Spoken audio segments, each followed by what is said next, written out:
Alright, today we're going to go over how to convert this sealed beam headlight from my Honda XL AD dirt bike into a LED setup here. I cut off the back, which had the light bulb. Alright, so this was the old kind of sealed beam. This is all fused and welded together. Cut this part off here, right along that point there, cut this straight off. The light bulb kind of breaks in the process and basically shake out all that and get all this good stuff here. I took a little Dremel just to widen out the hole so that I could get my new unit here. So you can pick up whatever LED bulbs you want. I had to get a 6-volt LED, or one that works with a 6-volt battery, so those are a little harder to come by. Whatever you end up ordering, just make sure that when you order the bulb that it's matching up with the socket. This was a little wider than the hole, so I just took that Dremel and widened it up a bit. So you're going to want to make sure your light bulb's working before you install it, and mine's good to go.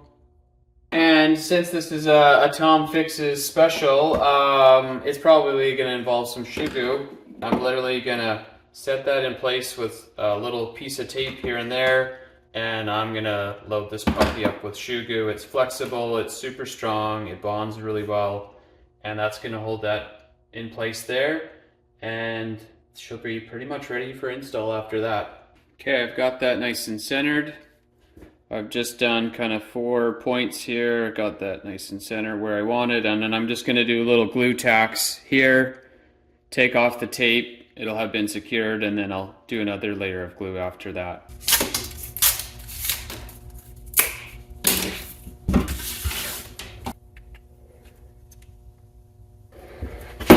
That's good to go.